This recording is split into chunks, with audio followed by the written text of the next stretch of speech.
Hey, welcome to One Cool Thing. I'm Alex Clone, this is Will Greenwald, and every day we show you one cool thing that we're testing in PC Mag Labs. Today's cool thing is the Anki Vector. It's this robot that is sitting between us. You heard it, just heard its name. We're going to get to that in a second. Let's get down to it. So Will, this is so it's the Anki Vector. It is a $249 robot toy. It is a voice assistant robot toy. So, well, hey Vector, come here.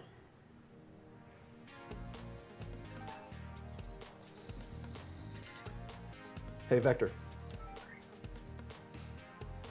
come here. It isn't quite the smartest toy, but it is kind of impressive for what it can do. If you want to say hey Vector, which is its watchword, and pause a second and say my name is, then yeah. Okay. Hey Vector. Okay. When the light on the back is, it's awkward to use. It feels like a first-gen Echo kind of like the stiltedness you need to do, but try it. All right. Hey Vector. My name is Alex. So it's looking at me. Keep looking at it because it's scanning your face. It has a camera on it. It's looking at me with sort of squinting eyes, like it's concentrating. What kind of screen is this? An LCD? OLED, actually. Oh, okay. I'm going to take your glasses off. This is scintillating, but it's technically very fascinating. All right. Well, while it's doing this, why don't you explain some of the other things that it can do? It can tell the weather. It can play blackjack. It can be a kitchen timer, tell you the time. It has a information engine. Try to introduce yourself again. Do the same exact thing again? Yeah, see if that works. Hey Vector. My name is Alex. It can also just like do tricks. It can play with this cube. And Anki plans to add full Alexa support to it, along with tile support, a bunch of other features in the future, but we don't have a timeline for that. So we sort of reviewed it just on what it can do now, and all right, it's trying pretty hard. Yep. So okay, the lighting isn't what great. exactly can it do now? I mean, $250 is a lot for a tiny robot toy. Well, let's try this. Hey Vector, come here. I think this is one of the least successful demos that we've organized in front of the camera. Well, it's also a voice assistant, so if anyone talks within 15 meters of it while you're using it, like it can't tell anything, like even Echo does that. Hey Vector, who am I?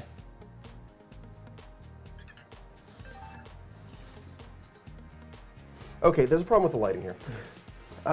Rest assured, it does work. We have tested it. You've been playing with it for what, a week now? But we also have the curse of the studio where whenever we try to demonstrate any voice assistant device live, something screws up. But we can say, hey Vector, what's the weather in New York? Like I said, the syntax is very stilted. So here, see? 55 degrees. Cloudy. All right, so it can answer some pretty basic questions? Yeah. You can also say, hey Vector, I have a question. Ready. What is PC Magazine? PC Magazine is an American computer magazine published by Sid Davis. All right, so hey, that was a correct answer. Knowledge base, it can do some things. And it's going to add more things when they add Alexa support. It'll be able to do smart home control, so you'll basically be able to treat it like an Echo Dot. But it's also just this kind of cute little, well, why don't we just say, hey Vector, explore. Now it'll just kind of wander around the table, like mapping it out and getting a better sense of things. And so I'm assuming it has sensors inside so that it's not going to fall off the edge of the table? Yep, it has accelerometers, touch sensors, it has a camera, far field microphones, all those sorts of things. And this here, this is the charging station? Yep. So up and down. And it's very like expressive and cute. It kind of sounds like Wall-E, and just like that sort of synthesized, but like friendly synthesized robot voice. And how often does it need to be charged? Is there a specific battery life for it? There isn't a specific battery life because the idea is you put it on like a desk or a table. Like you don't let it explore all around your house. You put it on like a surface, and so it can just roam around when it wants and just go automatically back to its cradle. And when it's on the cradle, can you ask it questions and it'll answer from there, or does it always have to be rolling around? So you can say, hey Vector, go home.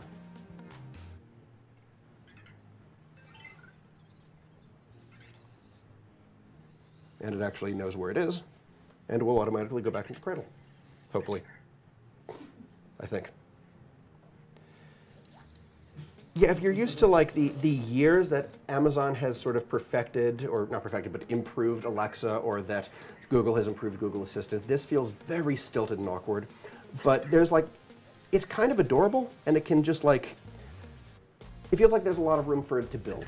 So Well, Anki's going to do a lot of stuff with it. It's just right now it isn't the most compelling little device. Also, it is confused by the base. Yeah. I don't know why. It could be the lighting again. Yeah, we got studio lights. It screws up cameras. So similar to when we first saw the Echo, I mean, it did a few things. You know, it answered some questions. Yep. And then, you know, over time, now it does so many different. It interacts with smart home devices and other things like that. Are there any plans to make the Vector function the same way? Yeah. I mean, like I said, they're going to add Alexa straight up to it at some point. Hey, Vector, do a trick. This is actually based on the Anki Cosmo, which was a hot toy 2 years ago. Sort of a programmable version of this little forklift robot. It was, you know, just as kind of cute and adorable, but you had to like program it with an app. This is a pretty much fully autonomous. It's voice controlled. Like the app is just for basically knowing what stats, and that's it. And so I see this cube is lighting up now. Yep. So the cube is somehow. What is the cube powered by? That's a good question. There isn't any specific way to charge it. I believe it is sort of a, like it's powered by a Vector being nearby. Like sort of a, I think it might be inductive or something similar. But, you know, it's neat. And does the cube serve any purpose other than just picking it up and Vector moving it can around? just play with it. Are there any other accessories that are available? Yeah, for 30 bucks, there is the sort of a little playpen, so Vector can sort of run around it and just play with its cube, like as a pet. Like, this really kind of doesn't know if it wants to be a, we have a question. I was just going to ask, is there any sort of functionality for multiple vectors? Not yet, not that I know of. It's kind of like a hamster that way. Okay, now it's going back onto its thing to charge. Yeah, it's sort of like a poorly behaving pet today. A little bit. But it does, I mean, I've seen Will playing with it throughout the lab, and it working pretty well. You can train it, and it learns, and sort of, because it is, you know, voice recognizing, voice assistant, it goes back to Anki's servers for processing. So it's going to learn as it screws up and as it just does more things, you know, not with spying on you, hopefully, at least hopefully less than the average Echo device. And it'll like be able to do more in time. It's just, that's going to take a while. And so it could take photos, right? Yep. Now, can you get the photos that it takes on your phone somehow? Yeah, actually, the app lets you do it, and I believe I actually have them here. And what quality camera does it have? It's not great. It's 720p, not particularly, you know, good.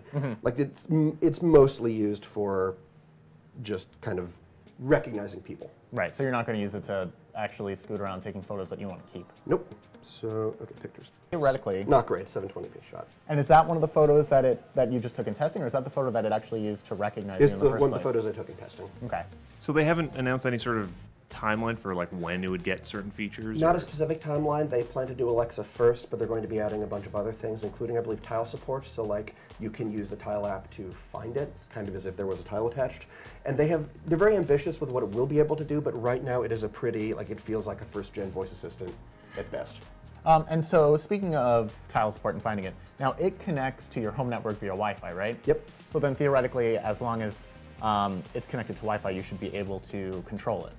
Like, it's not Bluetooth range. No, it does use Bluetooth to connect to the phone. So, like, when it's doing stats or if it's transferring photos, it does use Bluetooth. But Wi-Fi means you don't need to use the app once it's set up. You just use voice control and it's connected to the internet. So then, via Bluetooth, when you do want to get photos from it, you don't need to physically connect it to your phone. Right. Okay. And are there any other, in addition to Echo support and things like that, are there any other planned accessories that you know of? Besides the little Echo, besides the little Vector like playpen thing, that's it for now. But again, this is a new toy that just came out, so it is something that Anki will probably develop on. They have been pretty good with expanding their product so far. They've done drive and overdrive with lots of different, you know, additional like cars and tracks for their kind of electronic slot cars. And for Cosmo, they've had a couple different versions with different accessories. So yeah, and this is $250. It is a kind of a weird little voice assistant pet toy thing, which it is expensive, but if you also consider that, say, Sony has brought back Asbo, not Asbo, Asbo? The little dog. Yes. I don't know how to say the name. I do. I'm pretty sure Asbo is like what British kids get when they're in trouble. But, no, I just have a behavior ordering. true thing. Look it up. But that is like $700. So hey, if you're looking at it on that scale, this is cool. But if you're looking at it on like compared to a Nintendo Switch or an Amazon Echo Dot or something more in that price range, this isn't the most compelling little thing you can spend $250 on. But it's cute and it's expressive and it's just this kind of friendly little gadget with a lot of promise, but not a whole lot of there right now. And that sort of all boils down into the rating that you gave it, which you gave it 3 out of 5 stars. Yep. And we like it for what it is, but until those, the future promise is fulfilled, I think, a higher. We'll revisit it as the new features are added. When they add Alexa and that adds things like voice control to it, like voice control to smart home devices, that's something we will reconsider. We'll update the review and possibly reconsider the rating because any significant change in a product, we're going to look at it again. Right. Any other questions? All right, so this is the Anki Vector. It is $250. We gave it 3 stars. If you're curious to learn more about it, our review is currently up on PCMag.com. Thanks for watching, and we will be back again tomorrow with another cool thing.